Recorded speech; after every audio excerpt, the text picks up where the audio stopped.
Rasul pernah mengatakan kepada sahabat, hadirlah di taman-taman surga. Masih Rasul di dunia disuruh sahabatnya hadir di taman-taman surga. Sahabat bertanya, apa taman-taman surga itu ya Rasul?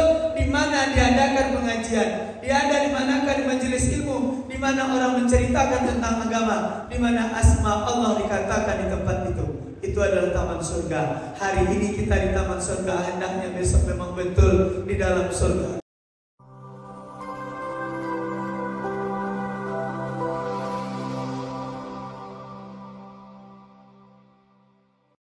Assalamualaikum warahmatullahi wabarakatuh.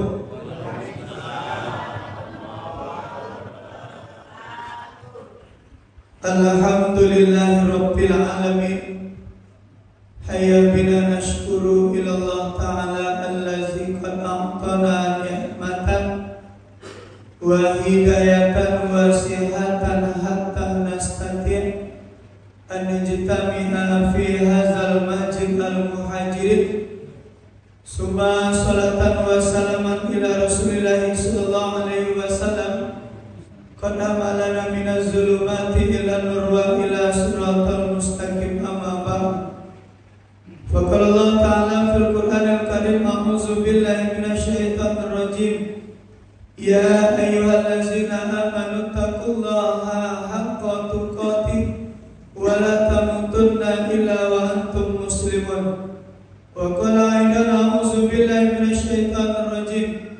Ya ayyuhallazina amanu qu anfusakum wa ahlikum nara. Wa qala Rasulullah sallallahu alaihi wasallam, Allahumma inni as'aluka ilman nafi'an wa rizqan thayyiban wa amalan mutaqabbala. Shadaqallahul azim wa shadaqal nabiyyul karim. Jamaah semua yang dimuliakan oleh Allah Subhanahu wa taala, yang kami hormati pengurus masjid Al-Muhajirin yang sempat hadir, yang telah mengundang kami pada subuh yang mulia ini, yang kami hormati Bapak Kepala Desa. Ada Bapak Kepala Desa? Saya tak kenal yang mana. Masya Allah. Assalamualaikum Pak. Karena tak kenal kan tanya dulu kan. Kita jumpa di Ujung Batu. Oh, Kepala Desa Rambah apa? Rambah Utama ya. Terima kasih. Ini suatu penguatan diri untuk masyarakatnya. Kalaulah umarohnya hadir di masjid, itu sebagai contoh suatu negeri yang mulia. Amin. Negeri yang barokah. Siapa lagi yang akan dicontoh? Yang dicontoh itu sudah hadir dengan kita. Dan ini kegiatan ini keliling setiap masjid yang ada di desa Rambah Utama ini. Karena sebulan yang lalu Ustaz Benudin nelpon juga, minta, karena saya punya jadwal juga. Minggu depan ya saya bilang, oh tak bisa kata Ustaz Benudin, minggu depan masjid lain katanya. Iya juga saya bilang, karena giliran masjidnya. Rupanya bulan ini dapat juga. Alhamdulillah bisa. Untuk yang kedua kalinya Pak Kades, saya ke sini. Yang kami hormati tokoh masyarakat, bapak-bapak, ibu-ibu, tanpa bisa kami sebutkan semuanya yang hadir. Salam takzim dari kami, kata mulia, penghormatan dari kami di subuh yang mulia ini. Semoga hadirnya kita di majelis ini bisa membawa ilmu tarbiyah di Ramadan ini, bisa meningkatkan keimanan kita. Tidak hanya saja bergegas kita di Ramadan ini beribadah, tapi yang paling kalah pentingnya habis Ramadan ini iman kita masih tetap, takwa kita masih tetap. Kadang kan banyak tuh di Ramadan tuh full dia sholatnya, habis Ramadan habis pula sholatnya. Jadi hendaknya kegiatan Ramadan ini membawa keimanan, akidah yang kuat kepada kita untuk taat kepada Allah. Habis Ramadan tuh rindu kita kepada Allah. Habis Ramadan tuh masih rindu kita sholat tahajud itu. Habis Ramadan tuh masih rindu kita baca tilawah. Jemaah yang dimuliakan oleh Allah, rasa syukur ini kita bisa hadir di masjid yang mulia ini. Masjid yang megah, warna catnya mantap, cerah. Secerah hati kita, pikiran kita untuk taat kepada Allah Subhanahu wa ta'ala. Rasa syukur ini mesti Karena apa? Orang yang hadir di majelis subuh ini bukan secara kebetulan, bukan hanya ada GSSB setiap pekan atau setiap bulan, tidak. Memang Allah berikan kesempatan ke orang ini. Orang yang istiqomah itu Allah berikan kesempatan yang mulia. Nak pandang jauh rumahnya dari masjid, nak pandang dekat rumahnya dari masjid, tak itu jaminannya. Banyak yang dekat rumahnya dari masjid tapi tak sampai jidatnya ke masjid ini. Tapi yang jauh rumah dari masjid sampai jidatnya ke masjid ini. Maka yang tidak boleh dikatakan secara kebetulan. Memang Allah pilih dia orang yang istiqomah subuh ini. Amin. Semoga menjadi kematian kita, Allah buat kita istiqomah ini rasa syukur yang paling dalam. Berselawat kita kepada Nabi Muhammad sallallahu alaihi wasallam.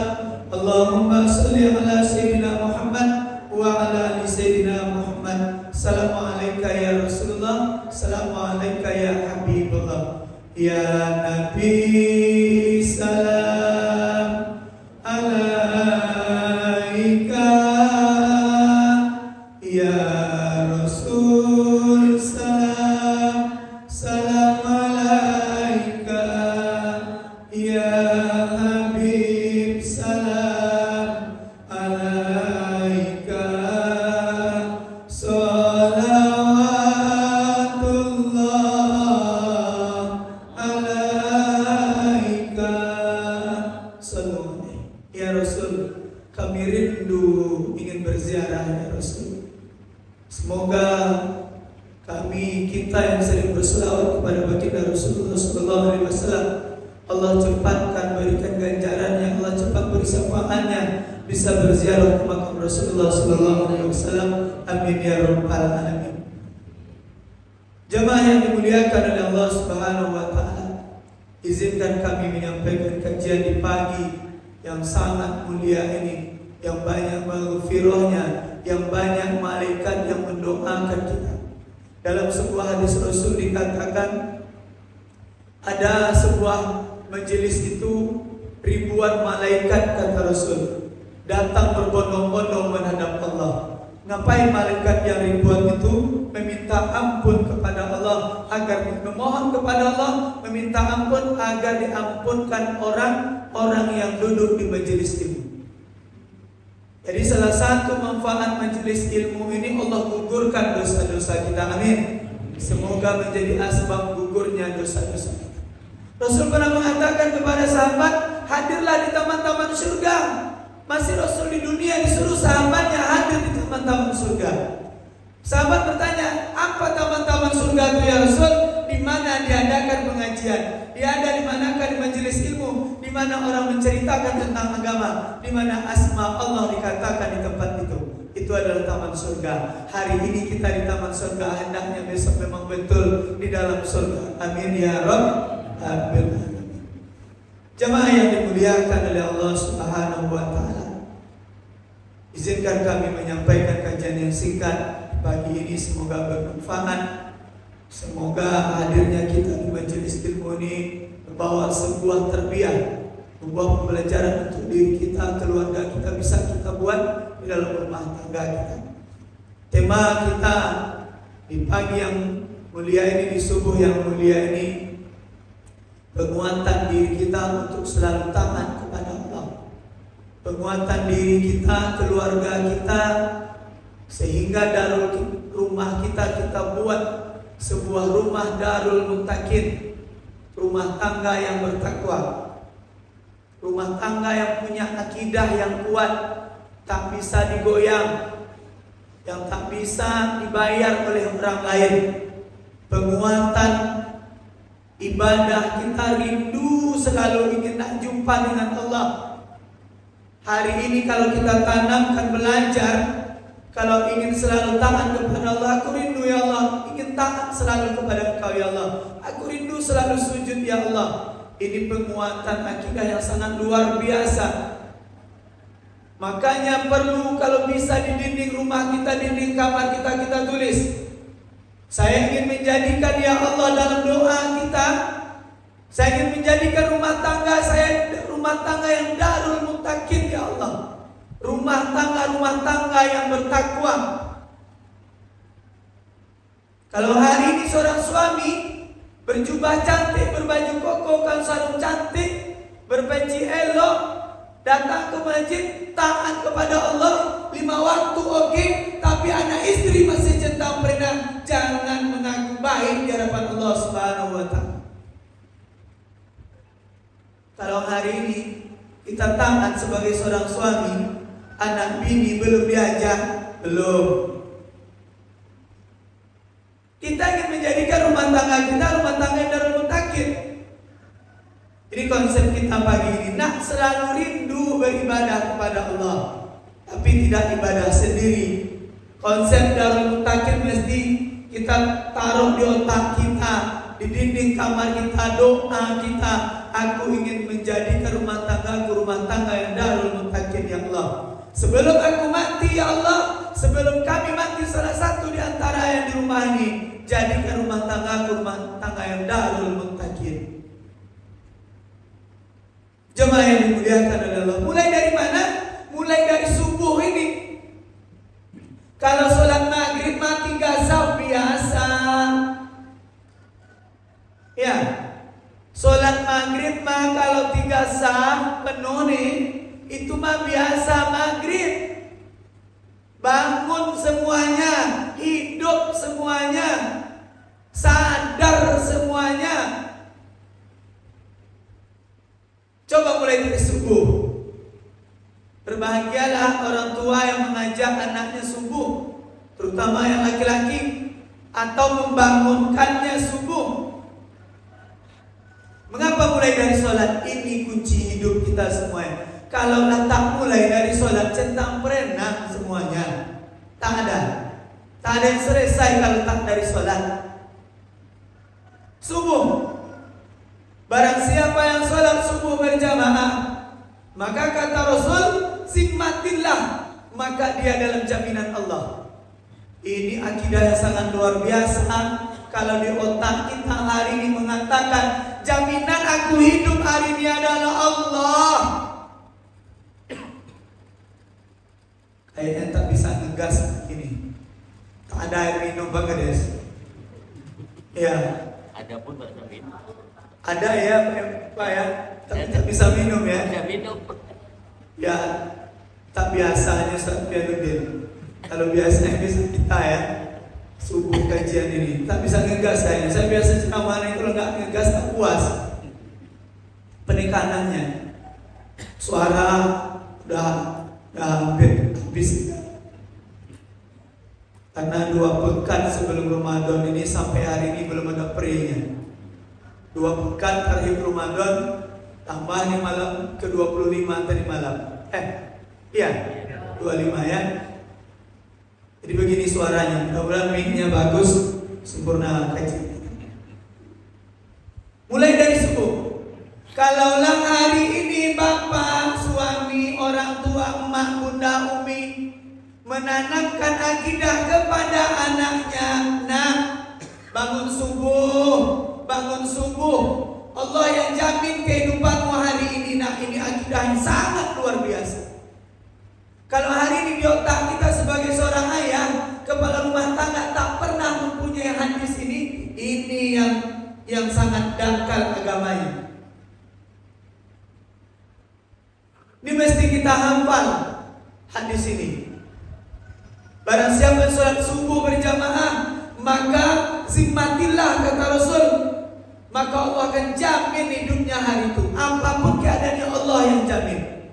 Allah yang jamin. Bukan Pak Kepala Desa yang menjamin, bukan bupati, bukan polisi yang menjamin kita. Orang itu saja menjamin kehidupan kita, senang kita. Ini yang menciptakan kita, yang menjamin kehidupan kita. Akidah ini sangat luar biasa. Tanamkan di otak kita sebagai orang tua dan turunkan kepada anak-anak kita. Akidah sholat, Allah akan jamin kehidupan kita satu hari itu. Jangan ragu. Makanya orang yang sholat subuh itu tak ragu dia. Apapun keadaan dia hari itu, mau sakit, mau berjualan kerjaannya, mau pergi ke kantor, dalam otaknya Allah yang jamin perjalanan hari ini. Masya Allah. Allah yang jamin walaupun mendodos dia. Allah yang menjamin kesehatanku hari ini. Allah yang menjamin rezekiku hari ini. Kalau sudah masuk akidah ini kita makan terus, akan mudah kita melatih kehidupan ini. Mulai dari subuh. Sangat luar biasa ayat yang dimuliakan oleh Allah. Kalau anak kita sudah dapat akidah sholat ini di otaknya, taat.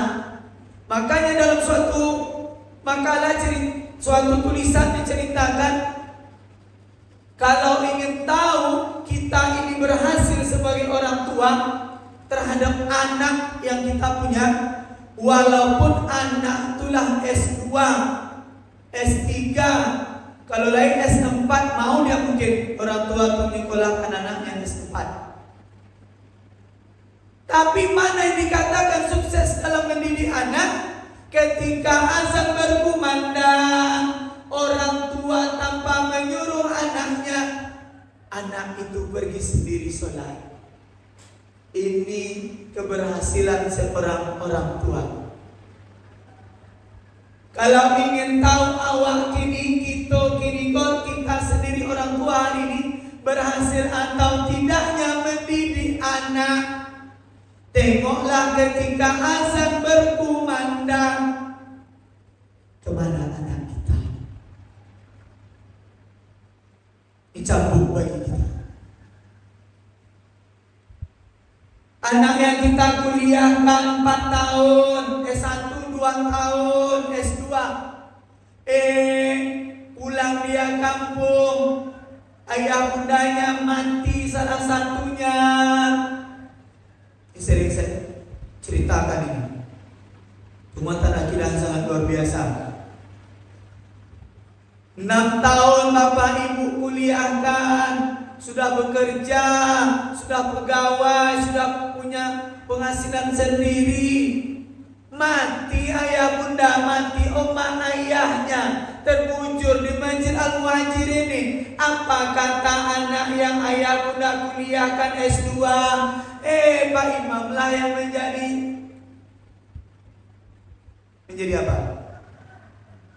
Menjadi imam sholat jenazah ayah dia yang S2 itu, pengurus masjid.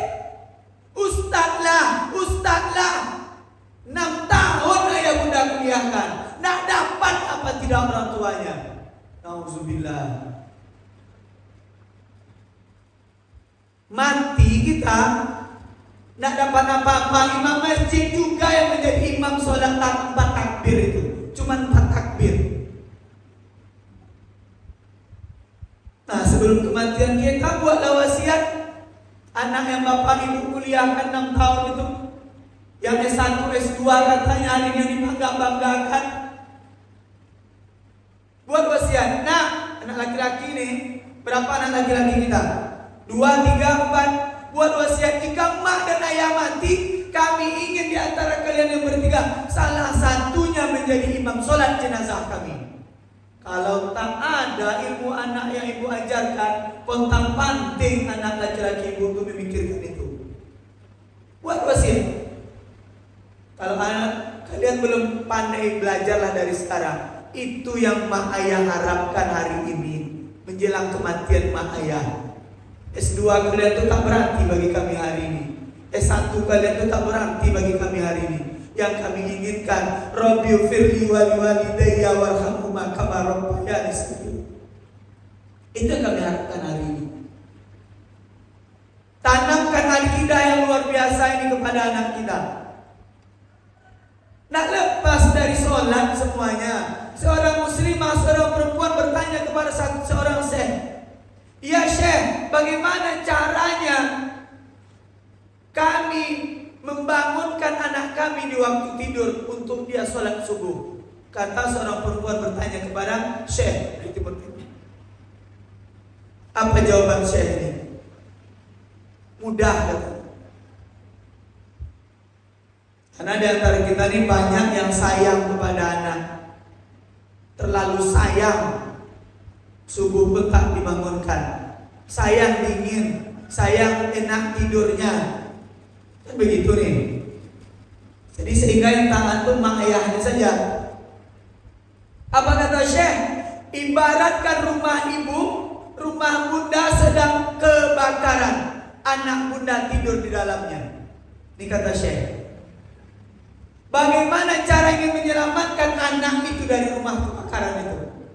Apa yang ibu lakukan? Digeret pun anak itu pasti digeret, walaupun dia sedang tidur. Iya. Takut terbakar, begitu sayangnya kita kepada anak. Begitu juga cara membangunkan anak kita, ingin selamat anak kita dari neraka, geret dia, bangunkan dia. Subonta itu tahu subonta? Ada yang tahu ya? Pak Kades Jawa ya. Sebentar tuhnya pemaksaan diri itu, apalagi mulai dari kecil. Ibaratkan rumah ibu katanya kebakaran, anak ibu tidur di dalamnya. Kalau hari ini ingin selamat anak kita dari api neraka, bangunkan anak kita dari tidurnya untuk sholat subuh. Saya pagi ini tak bercerita sampai ke sholat isya, mulai dari subuh saja semuanya. Karena kesuksesan seorang dari subuh. Sholat subuh saja dia bangun, apalagi zuhur terbangun dia, apalagi asar sedang bangun dia. Subuh yang tidur bisa kita bangun untuk takut kepada Allah. Buatlah seperti itu. Kalau ingin selamat anak kita dari api neraka, dari kebakaran rumah tadi, maka geret dia, kata Syekh.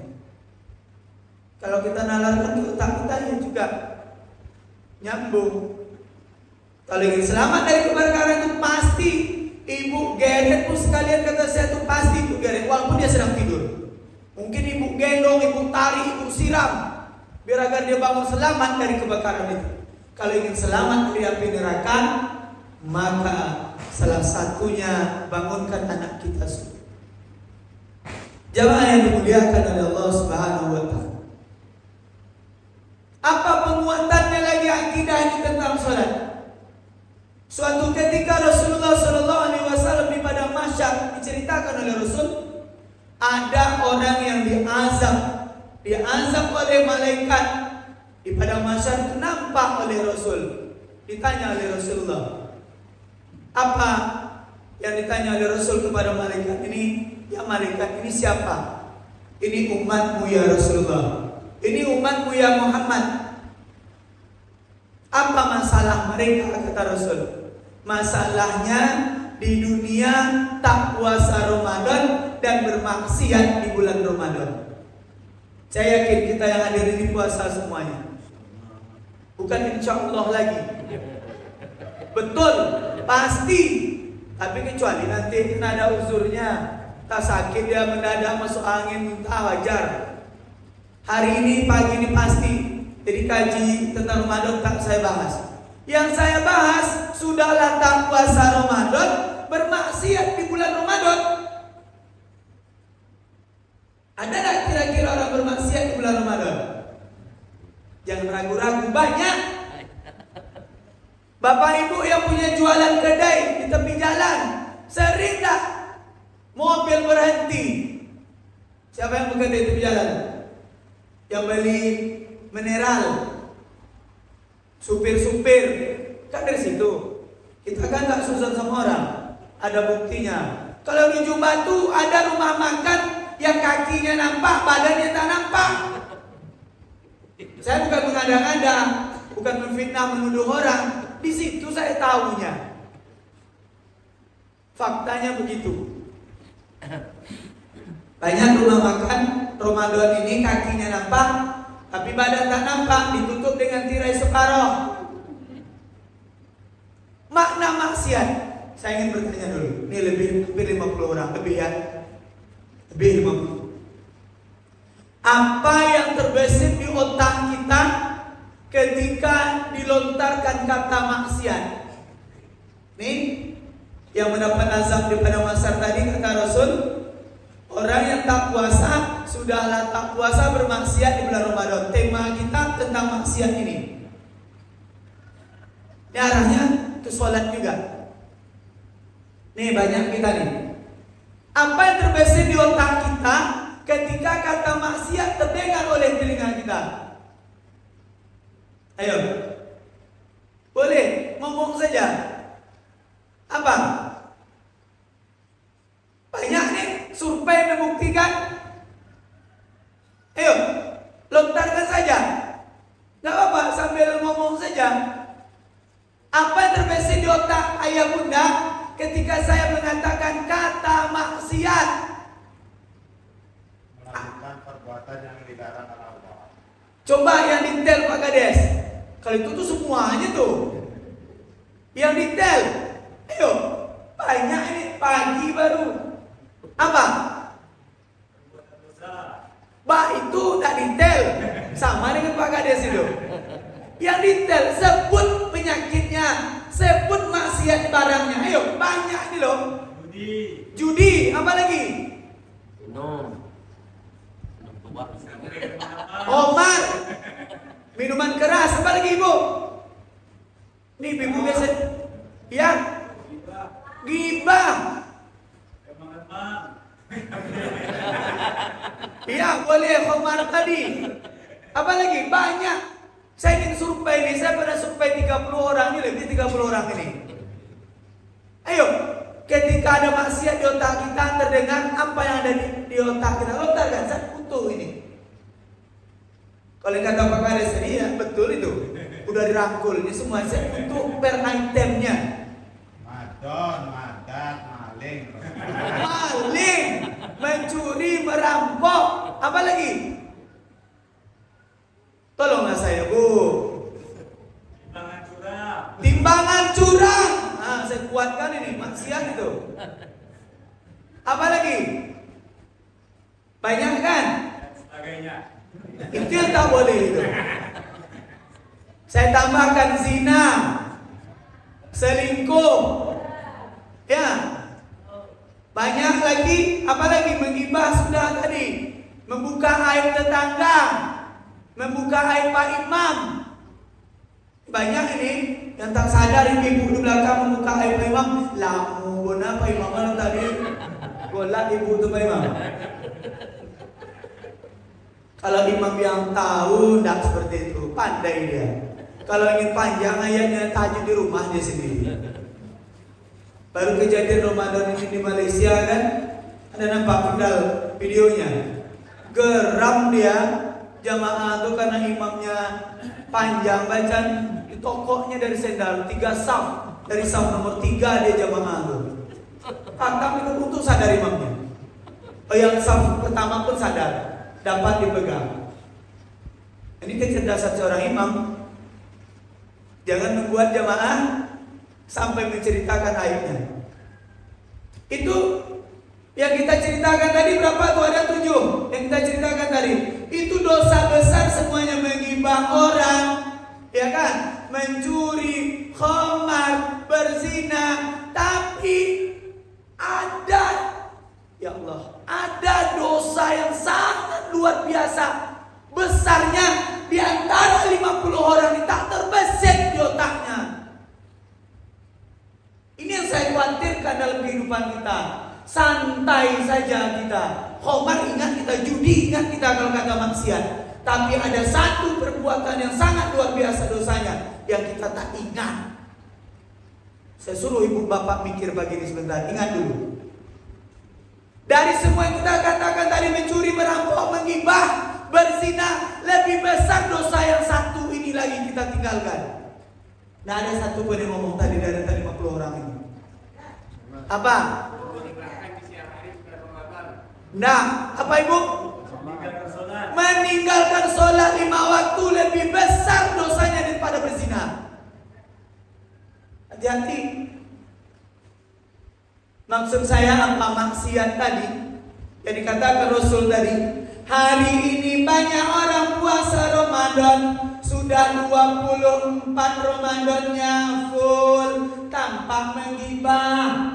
Tak ada dia menggibah orang, tak ada dia menceritakan aib orang, tak ada dia minum khamar, ya, tak ada dia berzina, apalagi tak ada dia mencuri. Tapi ditanya, Bapak sholat gak? Enggak sholat. Orang yang puasa Ramadan tapi tak sholat 5 waktu, sama seperti dia menghidupkan keran air ditampung dengan ember yang embernya bocor 20.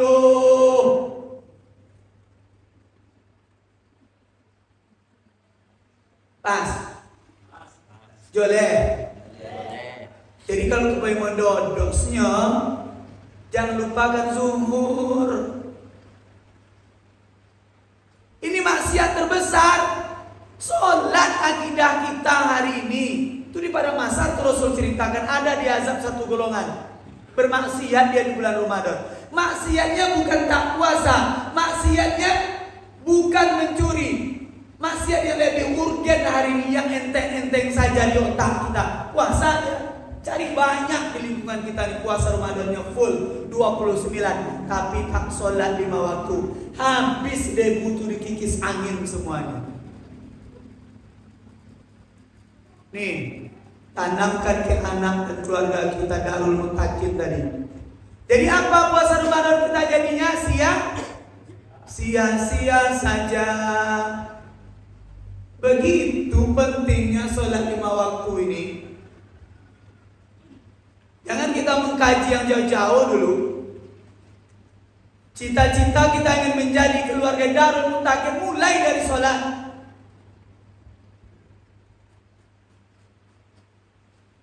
Tidak ada kan? Dari otak kita tadi terbesit maksiat terbesar itu meninggalkan sholat. Maka saya tanya dulu tadi, ketika kata maksiat dilontarkan ke telinga kita, apa yang terbesit? Pasti ini. Padahal sholat yang lebih luar biasa dosanya.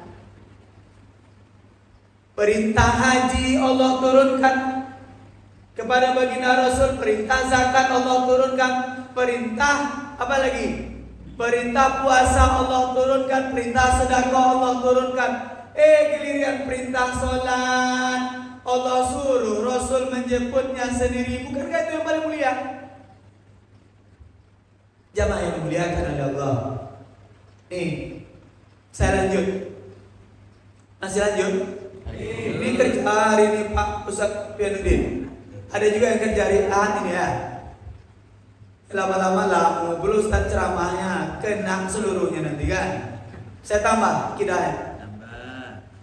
Keluarga cita-cita kita darul muttaqin doa. Ya Allah, sebelum kami mati salah satu di antara keluarga yang jadikan keluarga kami darul muttaqin. Rumah tangga yang bertakwa. Intinya Pak, taat seluruh keluarga. Anak 2 taat keduanya. Istri 1 taat, suami taat. Ini keluarga yang darul muttaqin. Walaupun istri dan anaknya sholat di rumah, tapi taat. Pulang suaminya sudah sholat, orang tua istriku sudah Bang. Udah Pak, udah Mas, udah Bi, udah Pak. Alhamdulillah. Ini tugas seorang suami menanyakan ini kepada istrinya. Risaulah hati seorang ayah, seorang suami kalau dia pulang tanya anak bini kita belum sholat, ini mesti risau hati seorang suami. Ya ayyuhallazina amanu qu anfusakum wa ahlikum nar. Ini mesti hafal kita ya Bunda. Wahai orang beriman, jaga dirimu dan keluargamu dari api neraka. Harus hafal kita ayat ini, karena sampai kepada masa dituntut. Saya ingin bercerita tentang akidah darul muttaqin itu. Suami soleh, istri soleh, anak-anak soleh. Kita mulai dari keluarga, ada 4 yang menjadi pedoman kita. Pertama, keluarga. Yang pertama yang kita ambil keluarga Nabi Nuh. Keluarga Nabi Nuh, suami soleh, anak dan istri kurang ajar. Ada di lambau utama nih Pak Gares. Lakinya soleh betul, tapi bininya telanjang keluar rumah. Bininya durhaka, bininya tak sholat, anaknya tak sholat, suaminya soleh betul. Ini tak baik. Kita cita-citanya darul muttaqin, rumah tangga yang bertakwa, seluruhnya bertakwa. Ini cuma 1 yang bertakwa, suaminya saja belum. Istri Nabi Nuh kan durhaka ketika air banjir itu datang. Sebelum itu anaknya Kan'an salah satunya yang durhaka. Ada anak Nabi Nuh yang soleh, tapi yang terkenal Kan'an yang durhaka. Jangan. Kalau suami saja saudari baju cantik maju kita tapi bini masih pakai short juga, masih baju kaos juga baru keluar rumah. Belum. Tipe keluarga yang kedua, tipe keluarga Firaun. Ini memang kalau di Indonesia ini tak ada ya. Yang mengaku Tuhan sampai seperti itu tak ada. Tapi di bawah itu adalah apa tipe Firaun ini? Istrinya soleha, lakinya yang kurang ajar. Istrinya takziah oke, wirid oke, pengajian datang, laki tak pernah datang ke masjid, Jumat pun tak. Walaupun dia berhenti waktu Jumat itu bekerja, sholat pun tak. Saya yakin ini, kita semua laki-laki ini Jumat itu berhenti walaupun seperti apa kerjaannya, nodos, nojok, ngarin, apapun kerjaan waktu Jumat itu pasti berhenti. Tapi tak sholat Jumat berhenti saja. Waktu zuhur begitu juga. Tak baik. Istrinya soleh, Aisyah, Fir'aun kurang ajar. Tak. Belum keluarga Darul Muttaqin. Ini yang tidak. Yang ketiga, tipe keluarga yang ketiga, tipe Abu Lahab. Tipe keluarga Abu Lahab, laki bini anak kurang ajar semuanya. 5 tahun rumah tangga itu sejak menikah tak pernah sholat satupun.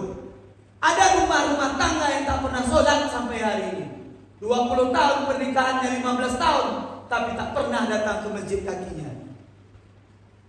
Tiba-tiba sekali datang ke masjid, pengen di depan imam pula. Kurang ajar mayit model ini.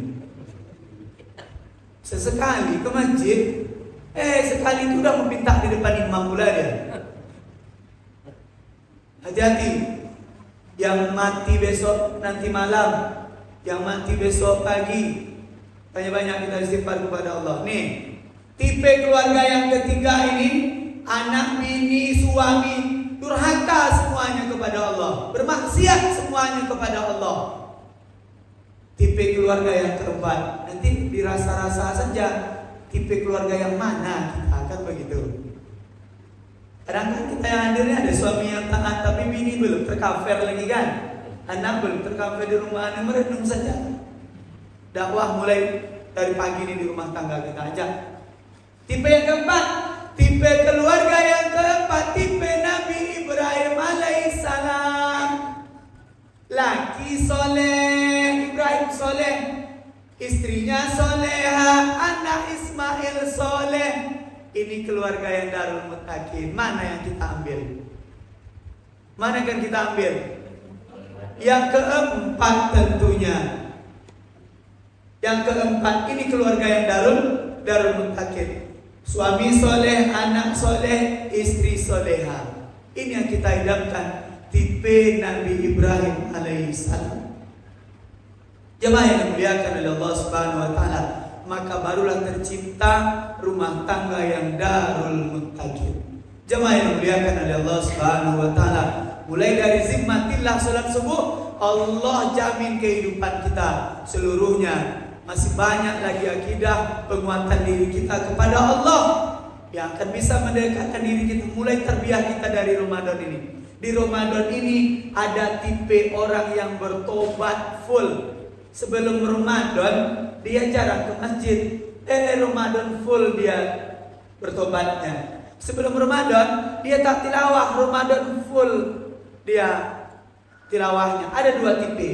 Yang tipe pertama, habis Ramadan, habis pula tobatnya, diulangnya balik pekerjaan dia yang lama tak sholat. Ada tipe orang bertobat yang kedua. Bertobat dia dapat istiqomah, dia dapat hidayah dari Allah. Habis Ramadan dia rindu tilawah. Habis Ramadan dia rindu sholat tahajud. Habis Ramadan dia rindu sholat berjamaah ke masjid. Inilah penguatan pendekatan diri kita kepada Allah Subhanahu wa taala. Semoga kita yang bertobat di Ramadan ini sudah full ke masjid. Habis Ramadan sama hendaknya kerinduan kita sujud kepada Allah Subhanahu wa taala. Amin ya rabbal alamin. Terima kasih ya Ibu dan dimuliakan oleh Allah Subhanahu wa taala.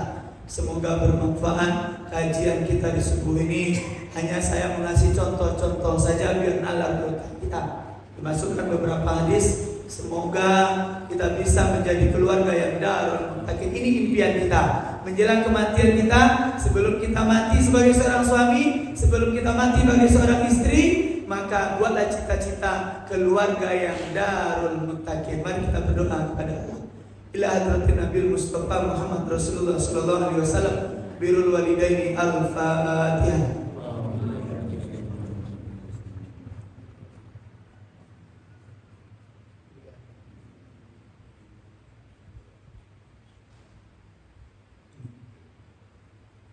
Na'udzubillahi minasyaitonir rajim. Bismillahirrahmanirrahim. Alhamdulillahi rabbil alamin. Allahumma shalli ala sayyidina Muhammad wa ala ali sayyidina Muhammad. Assalamualaikum ya Rasulullah. Assalamualaikum ya Habibullah. Ya Allah ya Hayyu ya Qayyum ya Dzal Jalali wal Ikram. Anta Rabbuna la ilaha illa anta subhanaka inna kunna minaz zalimin. Ya Allah ya Ghaffar. Ya Allah ya Ghaffar. Ya Allah ya Fattah ya Razzaq. Ya Allah ya Mughni, ya Allah ya Ghani, ya Allah ya Hanan, ya Mannan, ya Allah ya Basitu, ya Allah ya Mujib, ya Mujibas Sa'ilin. Irhamna ya Arhamar Rahimin. Allahumma ghfir lana dzunubana wa liwalidayna warhamhuma kama rabbayana shaghira.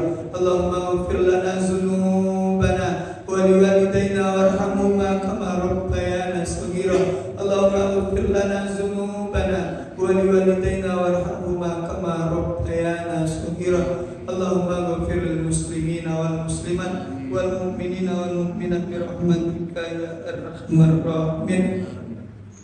Allahumma inna nas'aluka ilman nafi'an wa rizqan thayyiban wa amalan mutaqabbalan.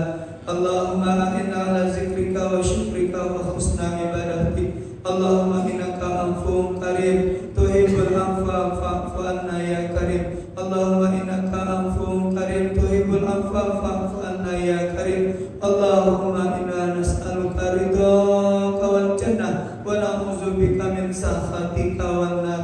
Rabbana hab lana minas salihin. Rabbana hab lana minas salihin. Rabbana hab lana minas salihin. Rabbana hab lana min azwajina wa dzurriyyatina qurrata a'yun waj'alna lil muttaqina imama. Rabbana ya Rabbana zalamna anfusana wa illam taghfir lana wa tarhamna lanakunanna minal khasirin. Rabbana atina fid dunya hasanah wa fil akhirati hasanah wa qina azabannar. Subhana rabbika rabbil izzati amma yasifun wa salamun alal mursalin walhamdulillahi rabbil alamin. Terima kasih atas perhatiannya Ibu dan dimuliakan oleh Allah. Kita tutup dengan doa kepada majelis. Subhanakallahumma wa bihamdika asyhadu an la ilaha illa anta astaghfiruka wa atubu ilaik. Wa billahi taufiq wal hidayah wa ridwan inayah. Assalamualaikum warahmatullahi wabarakatuh.